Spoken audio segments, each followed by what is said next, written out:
Hey guys, it's me Lucid. Thank you for stopping by, and today's video is going to be a compilation of scary stories. If you guys enjoyed this video, please like and subscribe and consider checking out my other videos if you have the time. But without further ado, let's get right into these scary stories. Ellen had just fallen asleep when she heard a strange voice. Ellen. It whispered, I'm coming up the stairs. I am on the step. Now, I am on the second step. Ellen got scared and called her parents, but they didn't hear her, and they come. The voice whispered, Ellen, I'm on the top step.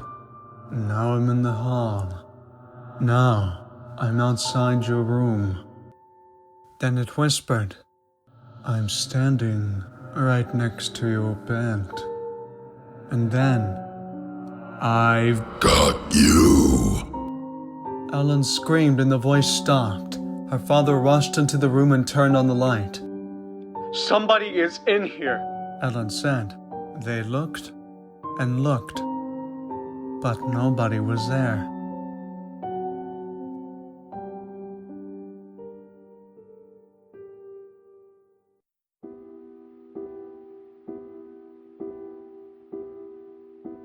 Where are we going, Dad? He asked. It's a surprise, I whispered. The train was crowded with people. There was barely any space between everyone. I hoped we would get there soon. I wanted to stretch my legs. How long have we been on the train? Minutes. Hours. I started to doze off as I looked down at my son. I remember the day he was born. My wife and I were so excited to finally have a child. I had always wanted to be a father. It seems like forever ago I had to say goodbye to my wife as I stepped onto the train. I wondered what my wife was doing at this exact moment. How I wish we could be together right now. I was broken from my daze when I heard a woman scream.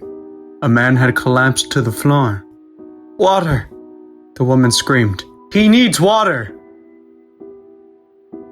However, no one seemed to hear her plea as the train jolted to a stop. It was quiet as everyone waited for the train doors to open. It was so cold, and I could see my breath. Are we here? My son asked, looking around. The train doors opened. Everyone out! A man yelled. I held onto my son's hand as we exited the congested train. There was snow on the ground, but I could see red petals trying to make their way up from the icy surface. Now, no matter what happens, son, you don't let go of my hand, okay? Women and children to the left and men to the right. A man in uniform shouted. As my son was separated from me and we broke apart, I looked in his eyes and told him, it will only be for a little while.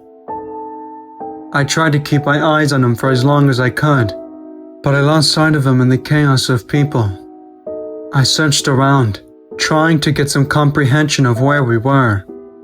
I looked up. The words above the gate said, Arbeit macht frei, work sets you free. Looking for my son one last time, the officer led us to the gate. Only for a little while, I thought.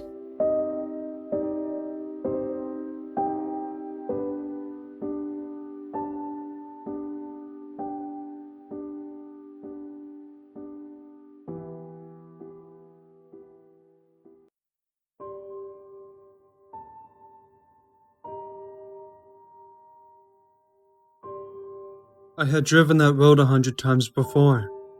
It's not the most gentle road for my car to be going over, but it's a faster way to get home that seldom has another driver on it. It's a road I don't know if I'll ever be able to take again. Whenever I start pulling up to the dirt path that takes me through the forest, I can feel my fingers tense up. I look through the trees as if they were the approaching jaws of a predator. About a month ago, I got stuck in those woods for days and weeks. My experience in the woods only came to me as dreams. I only remember the night I had gotten stuck in bits and pieces. My consciousness slowly piecing together a puzzle that I think I was trying to forget. When I remembered it all, when the puzzle was complete, I understood why. It was late that night, later than usual. I'm one of those guys that don't like to take work home, so they'll try to do it all before leaving the office. We had a big presentation coming up that was incredibly important for our film, and I was elected leader on it. This presented the opportunities for a pay raise and possibly a promotion, so I took it very seriously. The project was stressful, but I didn't want to worry my wife with it, so I called her and told her I'd be staying late to tidy some things up. I didn't end up leaving the office that night until about 2 hours after I was meant to clock out. Surprisingly, I wasn't really tired or anything. I was just excited to get home and eat something. My car was the last to leave that parking lot. The roads were pretty empty, the occasional headlight crossing mine. The sky was dark. We live around little light pollution, so I always got to look up at the stars when I drive home. I liked that part, even on that night. I looked up at the small white lights hanging in the sky. There wasn't a moment of hesitation when I came to the turnoff that brought me onto the dirt road. I could either continue on the highway or cut through the forest to get home. The highway takes about an hour depending on traffic, but the dirt road can just about cut that time in half, even when you factor in that I have to drive slower to not damage the car. I could hear the sound of smooth pavement give way to the crunch of nature underneath my tires as I pulled into the forest. It wasn't long until my car was surrounded on both sides by trees, like I had parted a great green sea. My headlights conducted me forward, shining down on the light brown path before me. Rolling down the window, I felt the cool air fill the car. The air always felt nice there, and with the windows down I could listen to the wildlife. Perhaps that should have been my first warning that night. Normally I could hear the chirps of crickets and distant howls of, I think, wolves. But that night, the forest had gone silent. It was just my car making noise as rubber tires pushed down on the sparse spreading of stones in the path. After around 10 minutes of the drive, there was a brief spot of light to my left. I nearly didn't catch it as my car continued forward.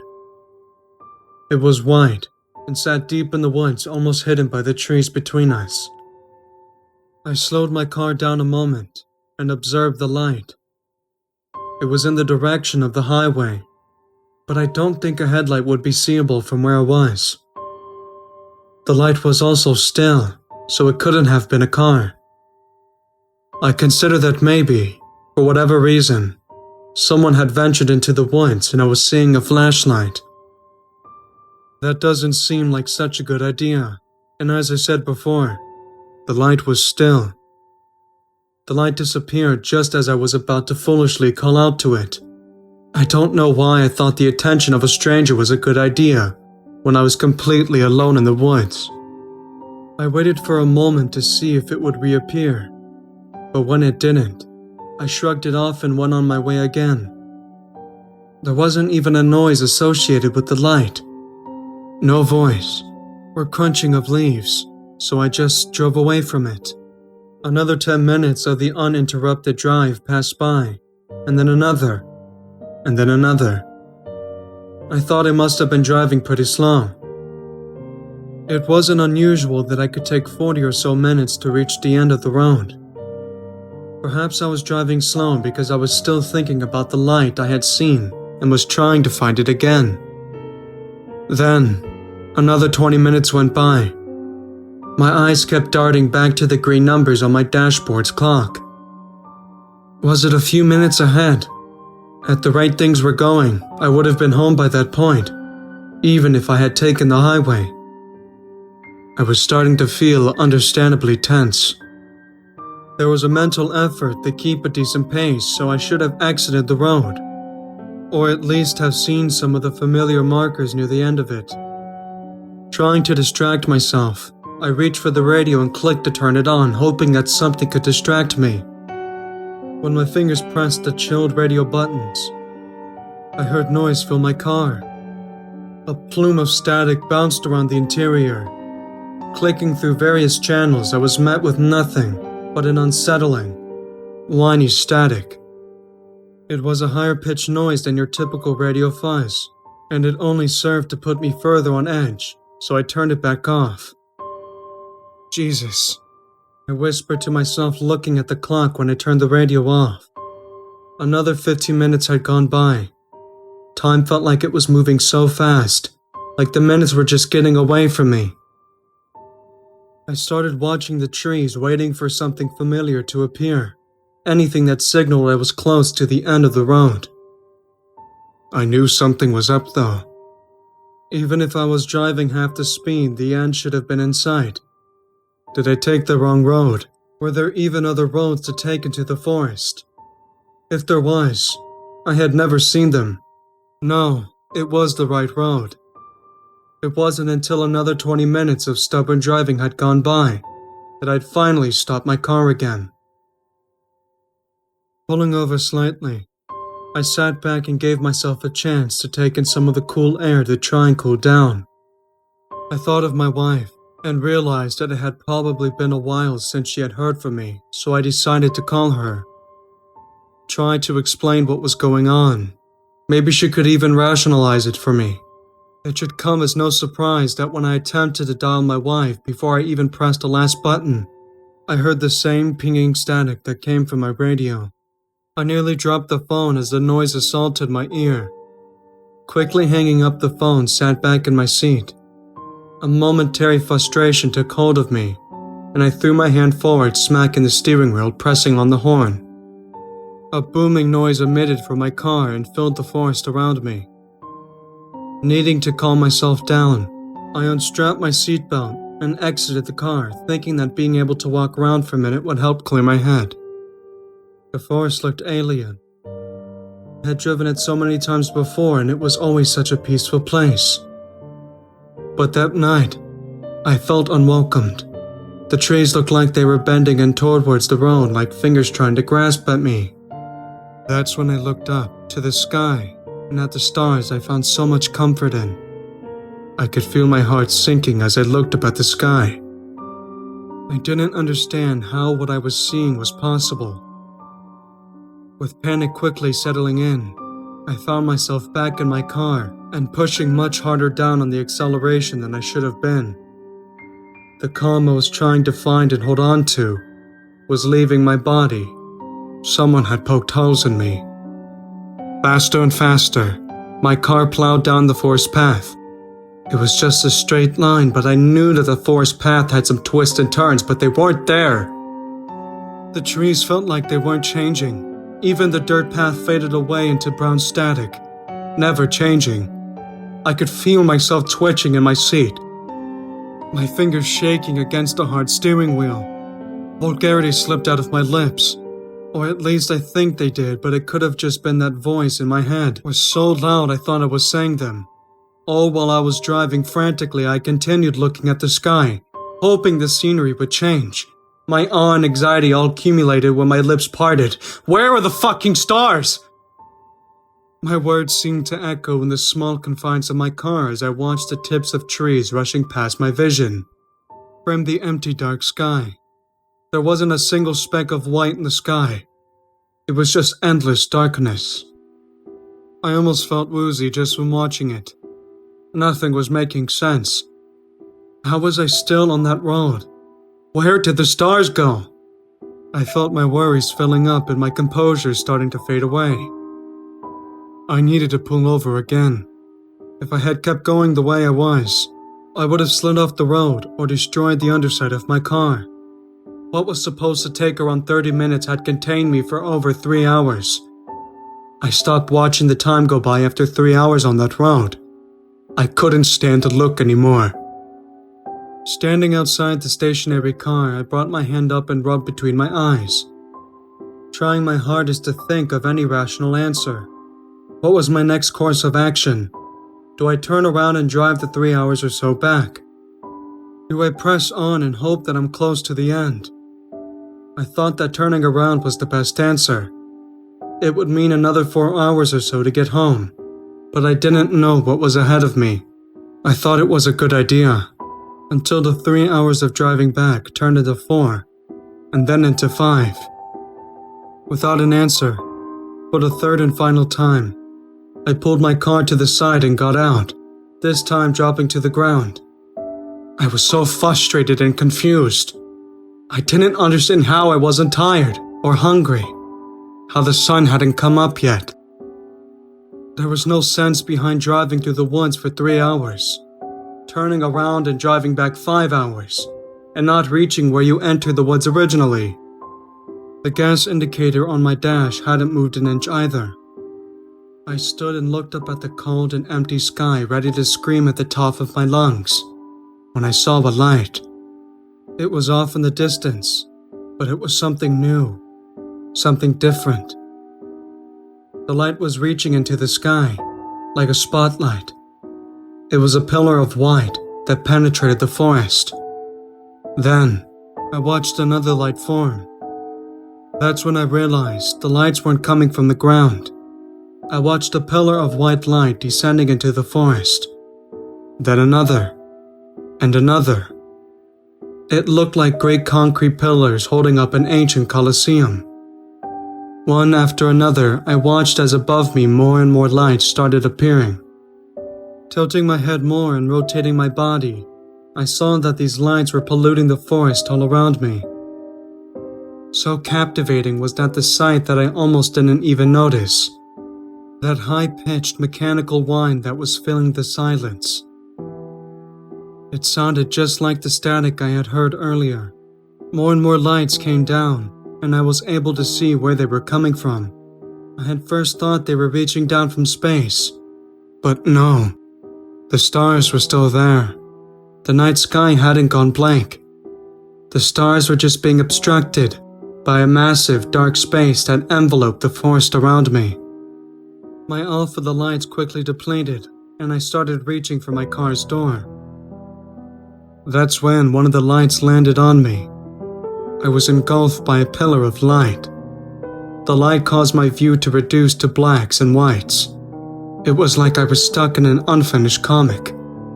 At first, I felt weightless, like I was on the moon or something, but then I could feel my body starting to heat up. I started sweating profusely and struggled to catch a breath that wasn't filled with so much heat that it stung my lungs.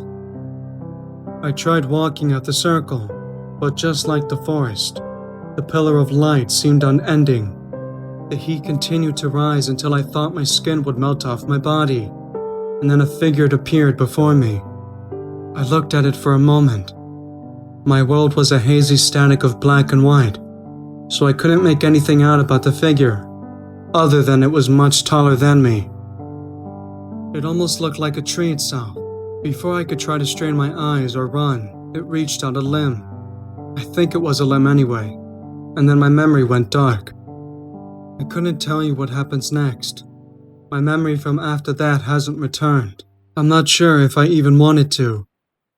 When I woke back up, I found myself laying in my bed next to my wife. When I had woken up, I didn't remember anything about the night before. Like I said earlier, the memories of the forest came back over time. When she got up, I asked her how I got home last night. I told her I remembered entering the forest to drive home, but after that my memory cuts out. She placed her hand gently on my forehead to check my temperature. While her cool hand pressed against my skin, she explained that she wasn't really sure when I got home. She was tiresome, so she went to bed early. Sometime later, she felt me flop into bed beside her like I had jumped from the ceiling. It scared the shit out of her, but when she turned to yell at me, she couldn't move, so she thought maybe she was just experiencing sleep paralysis or something. Especially, she said, after the figure left our room, I was able to move again. Over the days, my memory of the night events started coming back to me. I never got around to telling my wife, but I think she's starting to suspect something. She noticed a scar under my hair on the back of my neck. She asked how it got there, and I didn't have a good answer. It hurts though. The scar pulsates. And even now, I can feel it. It isn't the only one either. I have similar throbbing scars on my abdomen and just below my left ankle. They burn just like the light did. Whenever I focus on the pain, I feel like I'm back in the forest, desperately looking for answers. I want to know what happened to me, what is happening to me, but I don't want those memories back. Going about my daily life with this pain always just under the surface. These memories of my night-plaguing mind. Every night I'm coming home from work, and I see that dirt road leading into the forest, it all comes back to me. I can see it as vivid as day, and the details never change. Needless to say, I'm taking the highway from now on.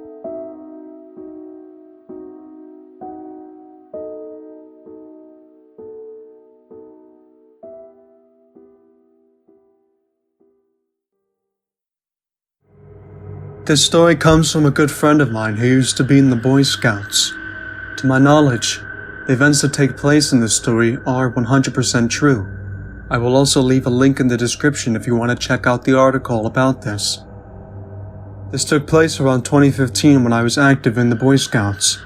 Every summer, my troop would always travel to a camp known as Hidden Valley, located in rural Pennsylvania.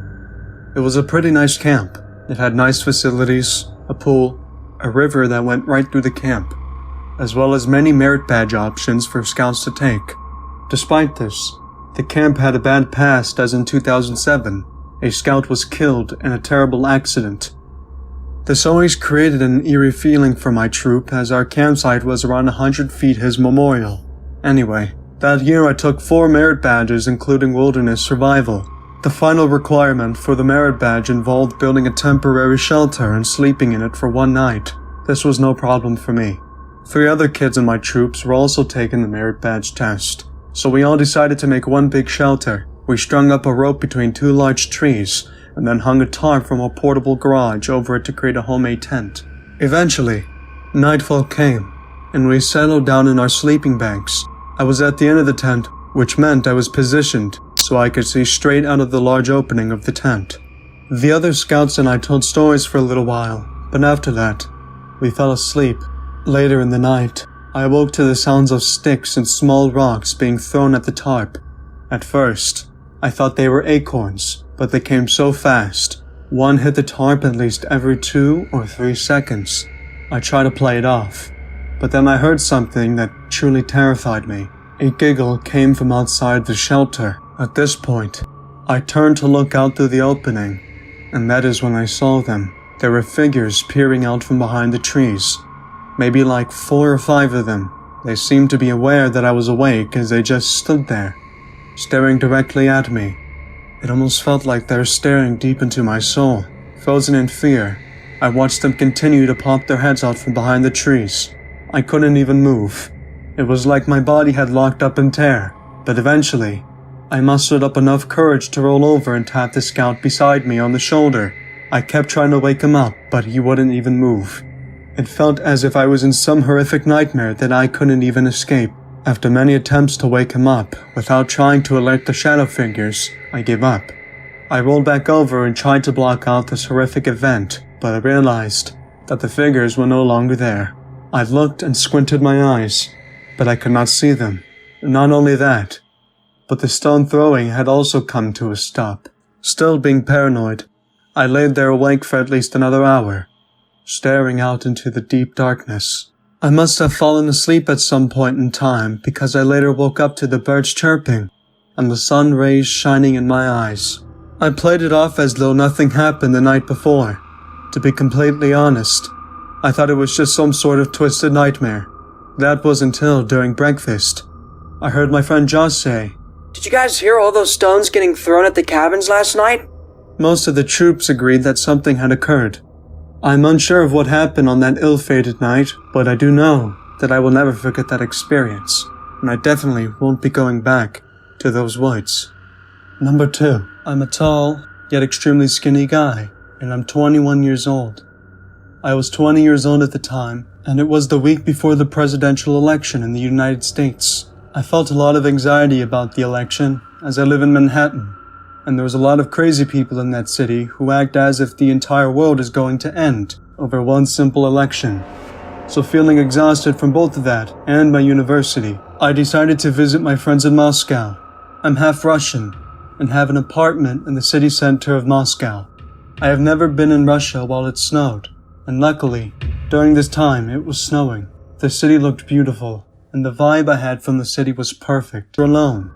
But as I stated earlier, everything felt so beautiful. The quiet vibe of the snow-covered Russia had me feeling so peaceful, and I decided to just tiptoe on down into the basement to take a closer look.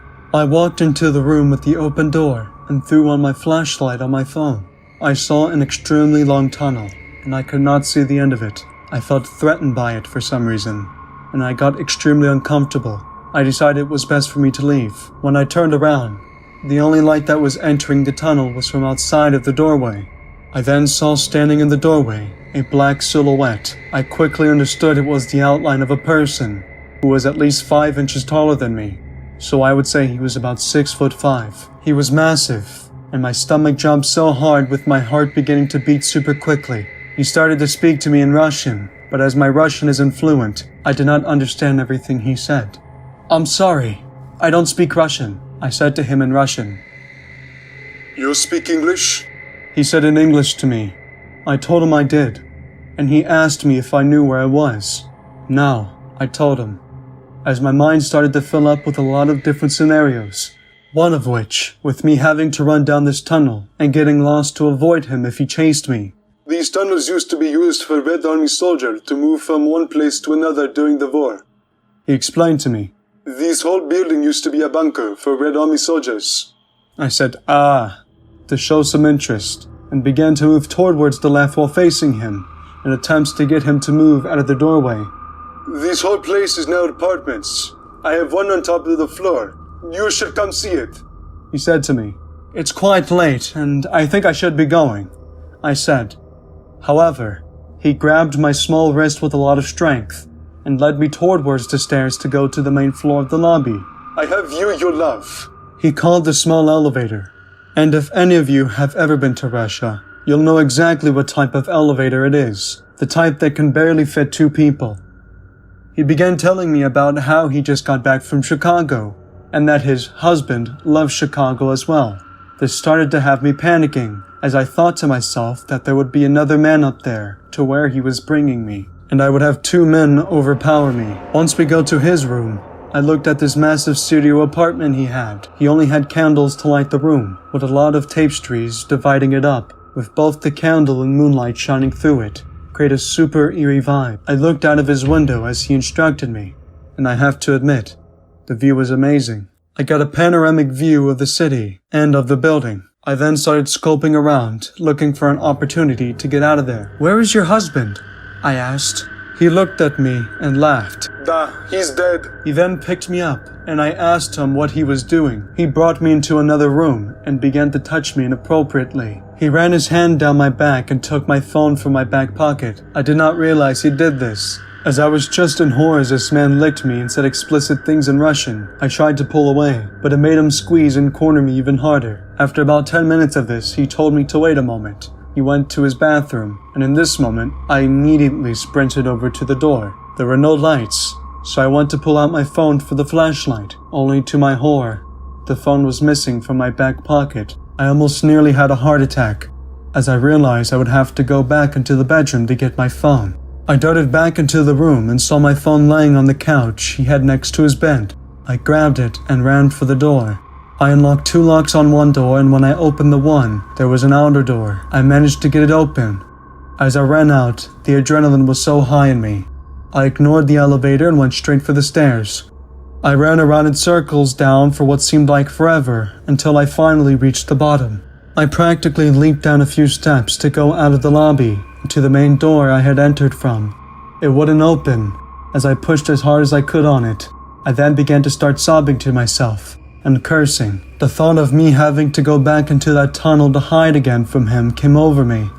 and I almost began to accept that as a reality at this point. I quickly tried to pull myself together and noticed the typical button you should press to disable the magnet that holds the door locked. I pressed it, heard the monotone beep that follows, and fell out of the door and into the snow. I never understood why characters could not pull themselves together when running in horror movies, always falling on themselves. But in that moment, I did the same, and I sort of understand it now. I treaded through the thigh-high snow into the main road by exiting the complex. I sprinted, ignoring my lungs screaming for air down the main road. Only slowing down once, I reached a bridge that led me to my street. Once I got inside, I sat in my bed for 2 hours, nearly shaking before I told anyone about it.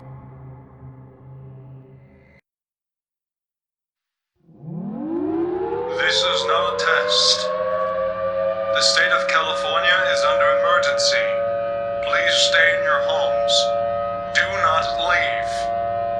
If you leave, you will be under heavy surveillance. Something has broken into our dimension.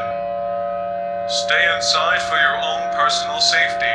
Again, this is not a test.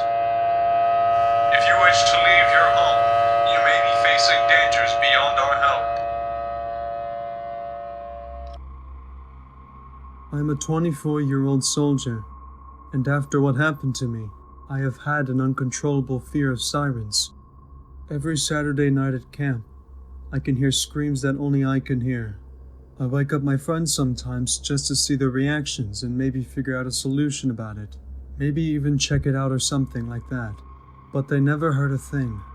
Every time I hear those screams, they're either a man's, a woman's, or a child's scream.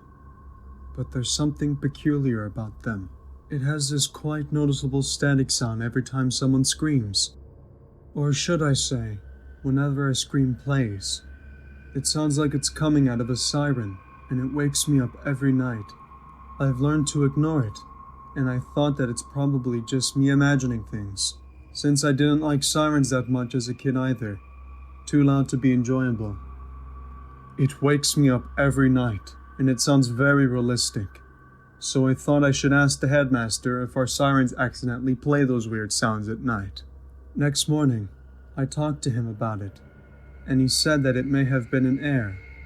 But even if it was, the sirens were turned off at night. Only the alarm ones were on. I tried to get him to look deeper into this thing, because I doubt it was just an error, and I was sure it was coming from a siren. But he said he thinks I'm talking nonsense, and sent me to do some exercises with the other soldiers. He might have been right. I maybe was just a bit paranoid after all, so I thought. But this night the sounds weren't that loud. It sounded as if it was playing from somewhere inside the forest. I couldn't take it anymore. I had to check it out. I grabbed a flashlight, a shotgun, and sneaked out of camp to go into the forests and investigate. Now, I know I may sound like a dumbass for doing this, like going out of camp to go check it out, but those screams were making my sanity fall apart. I kept walking and walking. Nothing was found, but I could hear the sounds getting louder. I'm sure I was approaching it. I ended up in a straight dirt road, and then I saw something. It was too dark to see, but I could see something really freaky in the dark. It was in the middle of the road, so I pointed my flashlight at it, and there it was. A slim monster that was about as tall as a tree, having long arms that could reach its toes, and for a head of 2 sirens connected into one tube. It looked very skinny, as if it was only bones, but you could clearly see some flesh on it, and it had metallic wires going through its body. I was terrified, but without any second thoughts, I immediately held my gun and shot it. It didn't die. The bullet marks were clear and I could see some blood running down, but instead of showing signs of pain, it started walking towards me. Without any second thoughts, I ran the opposite direction from where I was facing. The siren started playing sounds to scare me and kept playing it over and over. The static sound always gave me a fucked up feeling in my stomach, but from close up, it was more terrifying. It then started to play some other weird sounds coming from its sirens, such as tornado warnings, Amber Alert announcements, and generally announcers speaking about scary things, such as murders, criminal escapes, and other messed up stuff. I could run really fast, but even though it was walking, it wasn't that far away from me. Let's say I was far enough from it to not catch me. I grabbed my gun again, stopped, and shot a siren. The sounds it was playing were glitching out. I managed to outrun it, but it started approaching me pretty quickly. I was far enough, but I could still see it in the dark. I was running for about half an hour, felt more like an eternity. Our distance didn't even change by a centimeter. It felt like I was running on an infinite road. Luckily, I could see a car, thought someone was there, whoever it was. I needed them to get me away from that thing, but to my disappointment, it was locked. Big mistake stopping. The monster was now a bit closer, and the road got really muddy, so it slowed me down. I got out of the road and got inside the forest. It didn't come in. I could see it facing at me, but it stopped moving. I saw my camp. I was relieved, but still scared to stop and relax. I asked the guards to let me in, and since they knew me, they obviously opened the door. They asked me what the hell I was doing outside this late, and how did I get out. I apologized and asked them to keep it a secret, but I later explained to them what I saw and how I left. They probably felt sorry for me and thought that I was being paranoid, so they told me to go get some rest. I swore to them I didn't lie for what I had seen. They still didn't believe me. I shrugged it off and went back to my bed. That night I was so terrified. It was the most scary experience I ever had. Around 5-6 a.m., I woke up to sounds of screams and a subtle smell of smoke. I came outside to see what woke me up. Everything was on fire. Towers were torn apart, and I could see piles of dead bodies. The thing that caught my eye, though, was what I had seen some hours ago. That tall, skinny siren head monster. It was responsible for everything. Soldiers begged me to help them, but I could not do anything about it. They were literally torn in half. The monster saw me and reached out to grab me. It missed. The whole camp was on fire. I even wondered if I was in hell. I ran and ran. It chased me, but I never stopped running. After running for so long, I came to the end of the cliff, and now that there was light, I saw the monster more clearly now, and it was more terrifying than before. It stopped walking. Do you like heights, Mark? How could this monster know my name? This had to be a never-ending nightmare, but it was reality. Come to Me. I begged the monster not to kill me. I cried and asked it to leave me alone. To my surprise, it left. Not sure if it regrets its decision or just wanted to get revenge later. As I watched it turn around and disappear into the woods, I felt relieved that I escaped out of this situation. I went back to camp just to see all those dead bodies and broken buildings. But I had to call someone or I wasn't leaving this place. I'm always carrying my cell phone. So I called 911 and told them to come to the camp's address. When they arrived, they told me to explain what happened and how I survived. I described everything by detail, but they thought I was joking and told me to act serious. I told them I was, and they finally took it seriously. Sort of. They said they'd investigate this. I packed my stuff and they brought me back to my city. I went back home and was happy to see my wife and kids. They were surprised I came so early. I was supposed to come home 5 months later. I explained to my wife what had happened, and she just wouldn't believe me. She said I probably needed some rest, and got all this shit out of my crazy imagination. However, all this makes me curious. Am I living in a nightmare? Was I actually paranoid? Whatever it was, it's done for now. I pushed the curtains aside and opened the window to get some fresh air. I looked outside. It felt good to be home. But what I saw in the distance made me feel shocked. The monster was on top of a building really far away. I tried to ignore it and went to get some sleep. But as I closed my eyes, I could hear that all too familiar sound. Citizens, this is not a test. If you leave your home, you will be under heavy surveillance, and you do risk possible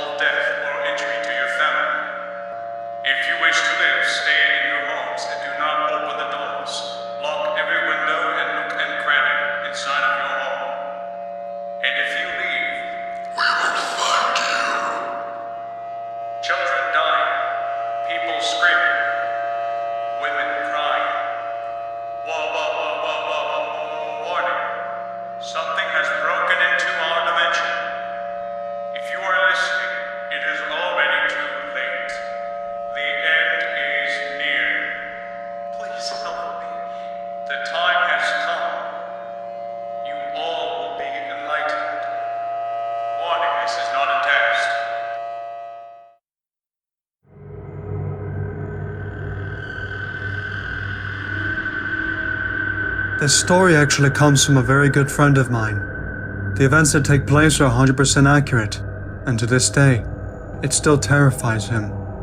This took place back when I was just 16 years old. It was the summer between 10th and 11th grade, and a couple of my friends had convinced me to do the summer drama production. Our rehearsals took place at the local middle school, which was built in 1958, and for the most part, it was a very fun experience, all except for one incident. During rehearsals, there was a lot of downtimes. If there was a scene being rehearsed that you were not a part of, you could just explore the school. Being teenage boys, my friends and I managed to gain access to the old basement in order to look around. When we first went down the old steps, we noticed a large room with what appeared to be boilers or some kind of AC heating unit. We looked around but quickly got bored. That was until we noticed a door at the base of the stairs that we somehow missed. My friends David, Josh, Cole, and I all approached the door and opened it. It was a very long room, probably 15 by at least 50 feet, and the floor was dirt. Dust filled the air, which made it very hard to see. It was probably filled with asbestos or lead paint chip particles, but hey, we were so young we didn't care. Stacks of desks and chairs lined the walls, going the whole way back to the room. I've been down here before, but I've never seen this room, said Josh. Yeah, I guess this is where they all store all the extra desks and stuff, Colin replied. We continued walking back to the room and we realized the floor actually sloped up towards the ceiling gradually. By the time we were nearing the end of the room, we noticed that there were large amounts of pipes at the end, and the dirt sloped up to the pipes, which made the ceiling only about 3 feet high. At this point, we figured that we were under the foundation due to the pipes and dirt, but we continued anyway. I decided to take the front and start crawling through the mess of metal and PVC. Over the first, under the second, trying not to hit my head, I put in my phone flashlight into the mess of pipes to see where I was going. That's when I saw it. It was like a picturesque horror movie scene. On the other side of the maze of pipes was a 6x6 room, cut out in the now probably 4-foot high dirt. In the center of the room was a lone chair. I immediately froze, and not only fear, but confusion. There wasn't anything necessarily scary about the chair, but it gave you this feeling, this vibe that lurks in the back of your mind, almost like there was someone watching you, but there wasn't. I quickly yelled for my friends. They all came crawling through the pipes until they saw it. We made the decision right then and there to get the hell out of that basement. We didn't stop to take pictures or go further to investigate.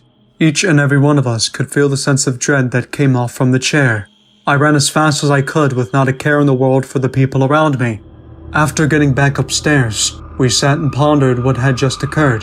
We all saw the chair. We all felt the feeling. But we couldn't even begin to talk about it. After a while, we eventually calmed down, which was when Josh told us something that made this so scary. If we couldn't even crawl through the pipes, how did someone get a chair back there and make an entire room? This all happened about 2 years ago now. Life has changed and most of the kids in the basement with me have fallen out. All of us remember the chair, but none of us try to talk about it. Why that is, I'm unsure. But something that I am sure of is that since that day, the chair has never left my mind. I've always been drawn to it. For some reason, I feel like I need to go back there. Whatever that is, it might just be my curiosity, or the chair is drawing me in as if it's some entity. I do not know. Someday I will go back, but today is not the day. And until then, I'll continue to see that chair in my nightmares.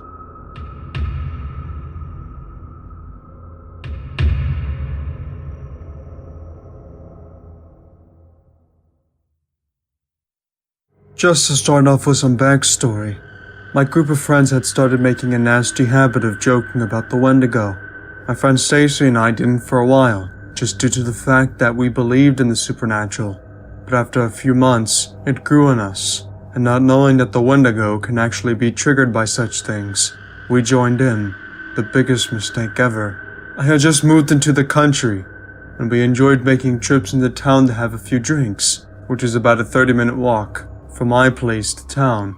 At night, the first 10 minutes after leaving the bridge that leads out of town is pitch darkness, with no street lights. After that, street lights are very sparsely places, which can cause for a very creepy walk back without anything happening. So, with all that in place, let's continue. Stacy and I begin our night, walking into town, have some beers and have some fun. Shortly into the night, something slightly strange happens. We receive a phone call from her little sister at home crying and scared because she saw someone sitting on my friend Stacy's bed. She calms her sister down and asks her cousin to check her room for her sister at home. Everything is fine. No one is in the room. Also, ghosts and weird things happening at her house were very common, so a sighting like this was strangely regular. We continue our night. Into the night, we meet a guy who seems pretty cool. He's riding a bike and tells us he's pretty drunk or something. We decide to hang with him for a bit, wanting to meet people in town. A ways into our hangout, we are sitting on a park bench, and the guy is laying on the ground in front of us. Suddenly, my friend stands up and says it's time for us to go. I shrug and agree, and we get going. After getting away from him, she tells me how the guy bit her ankle. The day after, she had teeth bruises on her ankle. Kind of flustered the guy would do that, we continue our walk out of town. Finally, we pass the bridge, which is our last source of light for the next 10 minutes. We turn on our phone flashlights, and we turn on some music trying to ease the spooky feeling of being in pitch darkness in the middle of nowhere. Suddenly, we hear a voice behind us. We both jump. It's the same guy on his bike. He asks us if he can follow us until we reach the fork in the road. We need to go left, and he needs to go right. Still slightly creeped out, but we are almost at the street lights and the fork in the road. We agree. Regardless, he had to go that way, and so did we. After a bit of walking, we finally reached the fork in the road and the first street light. We sigh with relief, hoping he would leave, but he turns down our way instead of going the way he needs to go. Now, at this point, we are thoroughly creeped out. We try to ignore it and keep walking, holding our breaths, wanting to reach the next streetlight, which is some ways away. Finally, after what felt like forever, we reach the next streetlight, which is also for some reason a small graveyard. Once we reach the streetlight, the guy stops dead in his tracks and doesn't move any further past it. As we turn around, guy looks like he has suddenly passed out on his bike, his head down and shoulders slumped. I was about to say something to him, but my friend stopped me and said we really needed to leave him. I agreed, not wanting to be around him much longer either. After a few seconds, I take a peek over my shoulder. He's gone. Vanished. The worst part is, even if he had turned around and started pedaling as fast as he could, we still would have been able to see him some ways down the road. I panicked, but also slightly relieved he wasn't there anymore. We continue walking, trying to pretend we aren't creeped out. Walking quickly from streetlight to streetlight, finally, we reach my driveway. My driveway is a long road of darkness. We hadn't put any lights in yet to try and brighten it. We begin to walk slowly, holding our breath. Some weird feeling of dread came over me the closer and closer we got to my house, and the further into the driveway we entered. I don't know what came over us, but the sudden feeling of, you need to run, and you need to run fast, came over us at the same time. We took off bolting at the exact same time without having to say a word to each other. We got to my front door. I unlocked it quicker than I have ever before. We get inside. I slammed the door closed and locked it, and dropping to the ground in fear. We both sat there holding our breaths, scared to even breathe. Fast forward a couple of weeks. My friend Stacy and I had forgotten about what happened. Suddenly, it came up in a conversation, and we tried to find the sound we heard. Nothing worked. We looked up every possible animal, even animals that weren't likely. We spent an hour on this, until we decided to look up the sound of a Wendigo. It was the only sound that fit perfectly. We don't joke or talk about it now. I won't. I hate to. That man we saw that night, we may never know who or what he was. But as far as I know, I'm happy keeping that a mystery for the rest of my life. The singular knock I heard was followed up by what sounded like scratching at the door. The scratching sounded more like it came from a wild animal, and not some creep who stealthily knocked on people's doors for cruel laughs. I jumped so high that I had to stop myself from falling. My heart began to race as I felt the same fear I had when I thought back to the first incident. Snapping out of it and moving quickly, I stood up and frantically searched for some sort of weapon. I wasn't taking any chances. This had become too real now. I was at the corner now, preparing myself for the worst. Fighting my racing heart and shaking hands, I turned to the corner, not knowing what I would be met with. The first thing I saw was my dog Sam. I felt a little relieved at the sight of him, thinking he was a source of scratching, except he was moving. The scratching was still persistent. Sam, however, was staring straight towards the scratching. His hairs were rising as he began to growl at the door. That was the last straw for me. I dropped the knife and ran for my home phone that sat on the end of my table. My hands were shaking profusely as I held the phone and dialed 911, shakingly holding the phone up to my ear. I turned around facing the kitchen. I immediately regret that decision. I dropped the phone I was holding. I could hear the muffled questions of the operator. For the first time, I felt genuine fear for my life. He was tall, my God. So tall I couldn't see his face. Through the doorway into the kitchen, he was also quite slender. But it wasn't his build that was intimidating. He wore a dark suit with a red and white striped tie, with a clean white undershirt. The worst feature, however, was his hands. Long, bony, and half-clenched fingers. The nails, too, were long and almost sharp. The color of his hands were a silky white. I stared in horror. Sam was nowhere to be seen, but I didn't care at that time. My entire focus was on this demon in my own home. Too scared to move, I stood motionless, if shaking violently could be considered so. I began ever so slightly moving towards the door. Then he moved. A single long stride, then another. Once more.